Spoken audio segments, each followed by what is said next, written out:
Muito boa noite a todos que nos acompanham nessa jornada de estudos, de meditação, de reflexão, com base nos contos espíritas. Que a luz do Senhor envolva cada coração, que possamos tirar proveito desses minutos que nós estamos aqui juntos, reunidos, para o nosso engrandecimento espiritual com base na mensagem do Evangelho, que é a luz do mundo. Vamos inicialmente, elevar nosso pensamento a Deus, nosso Pai, nosso Criador, Criador do universo, Criador de todas as coisas, que nos deu a vida para sermos felizes, para melhorarmos sempre, e permite que a gente escolha os nossos caminhos, está sempre conosco, nos amparando, nos apoiando naquilo que é certo, nos corrigindo naquilo que pode nos prejudicar. Obrigado, Jesus, amigo, nosso irmão maior, nosso mestre divino. Obrigado à espiritualidade amiga, aos irmãos do plano espiritual, que, em nome de Jesus, vêm até nós para nos auxiliar, nos esclarecer, nos abençoar.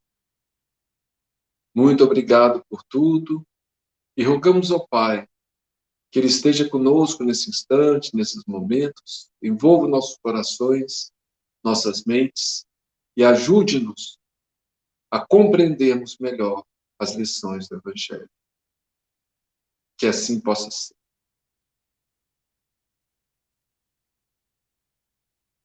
Continuando nossos estudos do livro Jesus no Lar, hoje vamos para o capítulo 31, A Razão da Dor. Então, naqueles cultos, naquelas reuniões que Jesus fazia na casa de Simão Pedro, sempre existiam pessoas, não só da família de Pedro, mas dos próprios discípulos e amigos, que ali iam para ouvir Jesus, para aprender, para trocar ideias. Imagina que bênção que seria se a gente pudesse ter esse privilégio, né? De ali, no aconchego de uma casa, de um lar, estar ali próximo do Cristo e conversar com Ele, trocar ideias, ouvi-lo bem de perto, né? Que coisa maravilhosa. Então, o que acontece nessa mensagem da noite de hoje? Raquel, antiga servidora da residência de Cusa. Cusa era o esposo de Joana, né? Então, tem a famosa Joana de Cusa. Então, Raquel era uma antiga servidora dessa residência. Ergueu a voz para indagar do mestre por que motivo a dor se convertia em aflição nos caminhos do mundo. Essa é uma pergunta que, embora nós possamos ver aqui uma pessoa de origem humilde, simples, mas é uma pergunta profunda que filósofos, que religiosos, que teólogos, que pessoas de todas as religiões, de todas as épocas, sempre fizeram. Por que a dor? Né? Por que a dor se convertia em aflição nos caminhos do mundo? Não era o homem criação de Deus? Ela perguntava. Não dispõe a criatura do abençoado concurso dos anjos? Ela já sabia que os anjos, isto é, os mensageiros do alto, estão sempre nos auxiliando, né? Não vela o céu sobre os destinos da humanidade? Muita gente, né, os deuses gregos, por exemplo, eles eram sinônimos de força, mas eles não se importavam muito com os destinos dos homens. Desde que os homens os agradassem, lhes dessem oferendas, né, eles, às vezes, favoreciam, mas eles eram indiferentes, em geral, à sorte das pessoas, ao contrário de Deus, nosso Pai, Criador, né? Então, ele vela por nós. E Raquel perguntava, por que então sofremos se Deus vela por nós? Né? Os anjos estão conosco, se nós somos criaturas divinas. Né? Perguntas muito pertinentes. Né? Jesus fitou na interlocutora o olhar firme e considerou. A razão da dor humana procede da proteção divina. Olha só, né? Não é punição divina, é proteção divina. Os povos são famílias de Deus, que, à maneira de grandes rebanhos, são chamados ao aprisco do alto. A terra é o caminho. A luta que ensina e edifica é a marcha. O sofrimento é sempre o aguilhão que desperta as ovelhas distraídas à margem da senda verdadeira. Olha o que Jesus fala. Então, os povos são como grandes rebanhos que são encaminhados para o alto pela bondade divina, né? Então, a luta, né, o sofrimento, mas o sofrimento o que que é? É o aguilhão que desperta as ovelhas distraídas. É aquilo que nos chama a atenção para não nos desviarmos do caminho do bem para nós mesmos, né? Da segurança. Então, a gente vê, por exemplo, se eu não tivesse dor, por exemplo, se eu enfiasse minha mão no fogo, eu perderia minha mão. Mas a dor impede que eu perca. Eu tiro, eu sinto dor, eu tiro. Eu me queimo um pouco, mas não perco a mão. Então, a dor é para corrigir, para nos trazer de volta ao rebanho, ao caminho do bem, né? Alguns instantes se escoaram mudos e o mestre voltou a ponderar. O excesso de poder favorece o abuso. A demasia de conforto, não raro, traz o relaxamento. E o pão que se amontoa de sobra costuma servir de pasto aos vermes, que se alegram no mofo. Então, Jesus fala que os excessos, né, são sempre prejudiciais. O excesso de poder favorece o abuso. A pessoa que tem muito poder, às vezes, se sente uma tirana, né, e abusa do poder. Muito conforto traz relaxamento. A pessoa fica preguiçosa, ociosa, né? E quando você amontoa pão, ele acaba mofando. Reparando, porém, que a assembleia de amigos lhe reclamava explicação mais ampla, elucidou fraternalmente. Então, Jesus percebeu que as pessoas que estavam ali ouvindo precisavam de um esclarecimento maior. Então, ele traz um conto, uma parábola, uma história, para ilustrar o seu ensinamento, não é? Então, ele fala: um anjo, por ordem do Eterno Pai, tomou à própria conta um homem comum, desde o nascimento. Então, Deus deu ordem a um anjo, a um mensageiro. A palavra anjo tem vários significados. A gente às vezes entende anjo como aquele espírito superior, a própria doutrina espírita.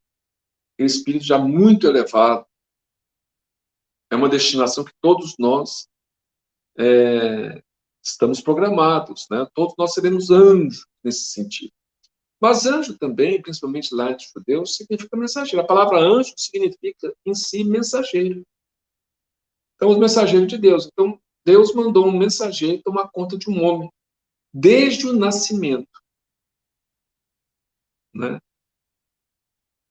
Ensinou-lhe a alimentar-se, a mover os membros e os músculos, a sorrir, a repousar e a asilar-se nos braços maternos. Na verdade, todos nós, isso a doutrina espírita fala, todos nós temos espíritos protetores. Desde um espírito que nós chamamos de anjo guardião, que é um espírito elevado, que toma conta de nós ao longo das encarnações, até espíritos mais próximos, que também nos acompanham, buscando nos auxiliar. Ninguém está sozinho nesse mundo, né?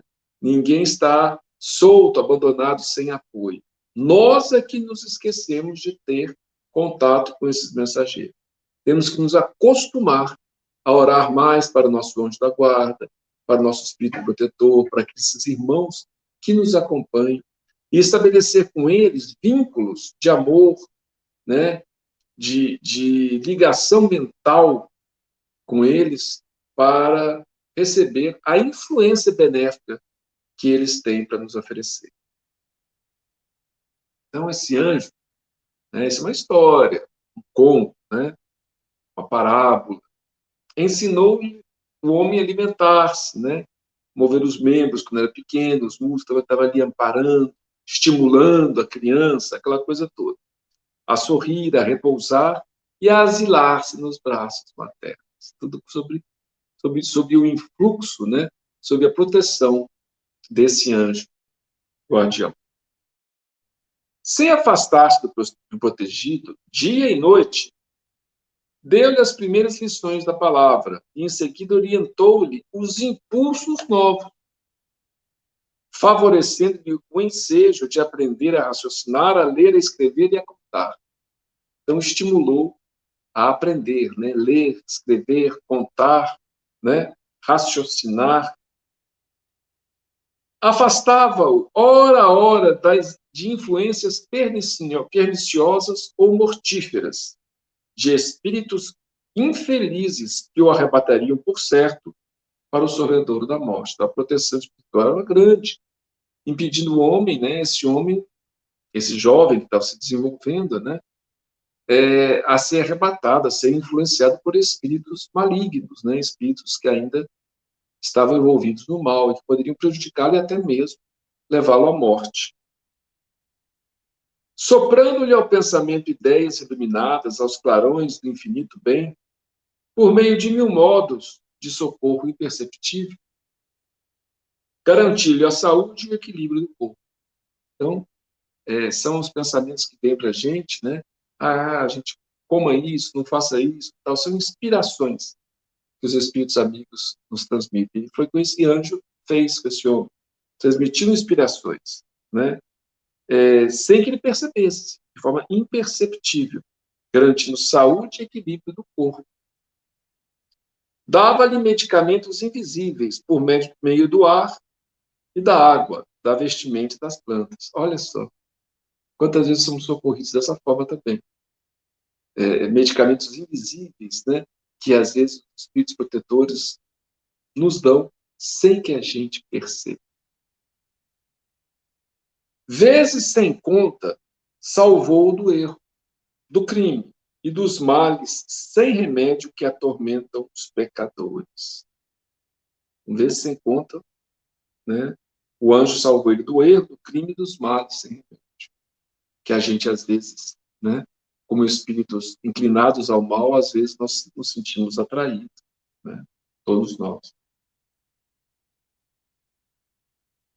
Ao amanhecer, o pajem celestial acorria atento, preparando-lhe dia calmo e proveitoso, defendendo-lhe a respiração, a alimentação e o pensamento, vigiando-lhe os passos com amor para melhor preservar-lhe os dons.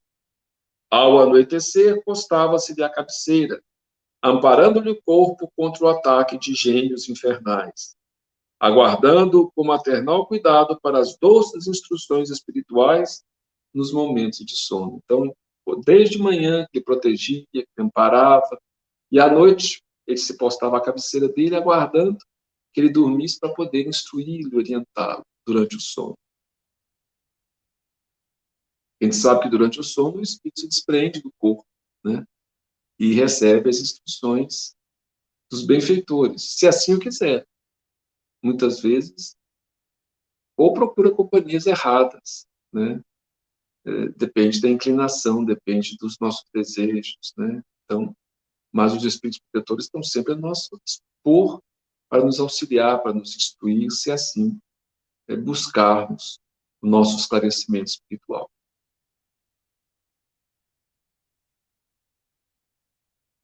No transcurso da vida, guiou-lhe os ideais, auxiliou a selecionar as emoções e a situar-se em trabalho digno e respeitável. Então, ajudou ele, guiou até o trabalho, ele conseguiu um trabalho para ele, digno e respeitável. Clareou-lhe o cérebro jovem, insuflou-lhe entusiasmo santo, rumo à vida superior, e estimulou a formar um reino de santificação e serviço, progresso e aperfeiçoamento num lar. Então, olha a proteção, conseguiu tantas coisas, né? Trabalho, entusiasmo e até mesmo formar um lar. O homem, todavia, que nunca se lembrara de agradecer as bênçãos que o cercavam, isso somos nós.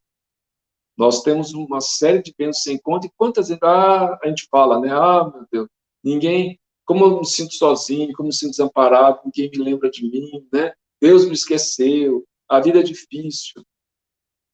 E a gente não lembra de agradecer, Senhor, muito obrigado, obrigado aos amigos espirituais, por estarem sempre conosco, comigo, né, cara? Quando a gente faz uma prece individual, a gente deve procurar agradecer para manter a sintonia com esses irmãos, né? Estão sempre dispostos e têm o dever, colocado pelo Criador, de nos amparar, mas não de violentar nosso livre arbítrio, nossas escolhas. O homem, todavia, que nunca se lembrara de agradecer as bênçãos que o cercavam, fez-se orgulhoso e cruel diante dos interesses alheios. Então, o homem fez-se orgulhoso e cruel diante dos interesses das outras pessoas. Ele que retinha tamanhas graças do céu, jamais se animou a estendê-las na terra e passou simplesmente a humilhar os outros com a glória de que fora revestido por seu devotado e invisível benfeitor. Então, em vez de ajudar os outros, percebendo a ajuda que recebia, ele não percebia e procurava, se sentindo superior, procurava humilhar as pessoas que viviam próximas a ele. Quando experimentou o primeiro desgosto que ele mesmo provocou, menosprezando a lei do amor universal, que determina a fraternidade e o respeito aos semelhantes, gesticulou revoltado contra o céu, acusando o Supremo Senhor de injusto e indiferente. Somos nós mesmos.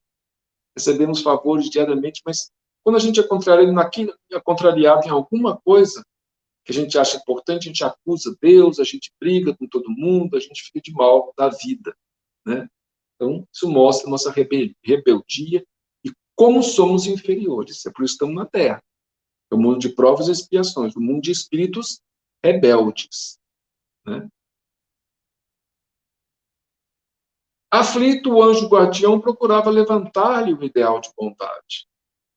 Quando um anjo maior se aproximou dele e ordenou que o primeiro sabor do tutelado endurecido por excesso de regalias se convertesse em aflição. Então, um anjo maior do que aquele, quer dizer, um mensageiro maior do que aquele que cuidava do homem, chegou e ordenou que o primeiro de sabor do tutelado, do homem, se convertesse em aflição, em dor. Rolando mentalmente de aflição em aflição, o homem começou a recolher os valores da paciência, da humildade, do amor e da paz com todos, fazendo-se então precioso colaborador do Pai na criação divina. Então, a aflição criada, ele começou a rolar, e aí teve que trabalhar a paciência, que tem situações que a gente não consegue. Não dá para mudar, a gente tem que só aguardar, ter paciência, né? Começar a ter mais humildade, perceber que também era vulnerável, que não era, né, o maioral, ele tinha as suas fraquezas, né? Amor, paz com todos. Então, trabalhou a vulnerabilidade do ser humano. E ele passou até a colaborar com o Pai na criação. Finda a historieta, esperou Jesus que Raquel expusesse alguma dúvida. Mas, emudecendo a servidora, dominada pela meditação que os ensinamentos da noite lhe sugeriam, O culto da Boa Nova foi encerrado com a ardente oração de júbilo indefinido. A gente está perto de Jesus, Jesus orando, não é? Então, o sofrimento tem um propósito, nos direcionar ao caminho do bem. Nós podemos insistir no mal, no desvio, ou atender o conselho do sofrimento. Muitas vezes nós insistimos, sofremos, procuramos mesmo assim fazer o caminho que a gente acha que é o correto, normalmente baseado no egoísmo e no orgulho, na nossa superioridade em relação, nossa pretensa superioridade em relação ao próximo. E com isso sofremos consequências, o abandono, né, o sofrimento, a dor, etc. A gente percebe que, na verdade, tudo isso é consequência de nossas escolhas erradas e que precisamos fazer escolhas certas para sermos felizes, porque foi com esse objetivo que Deus nos criou, para sermos felizes. A gente começa a deixar o caminho do mal, e o mal é sempre o mal, principalmente para nós mesmos, e começamos a trilhar o caminho que Deus preparou para a gente, para a nossa própria felicidade. Então, a dor tem um propósito na vida.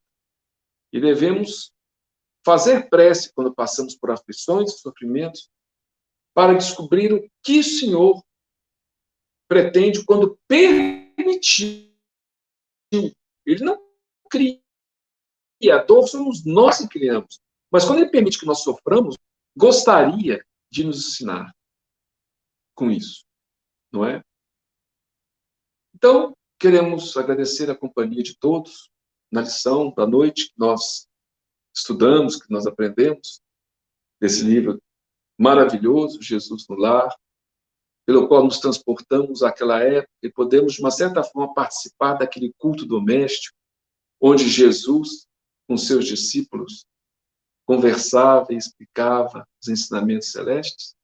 Pedir a Ele que nos abençoe, nos dê um ótimo final de semana, uma semana proveitosa, que a gente possa se sentir estimulado e sermos gratos. Quantas vezes temos sido ingratos, indiferentes ao auxílio do alto. Muito obrigado, Senhor, devemos pedir, devemos agradecer. Muito obrigado aos Espíritos amigos por nos envolverem sempre e que eles possam sempre nos manter unidos no nosso ideal cristão, hoje e sempre. Muita paz a todos.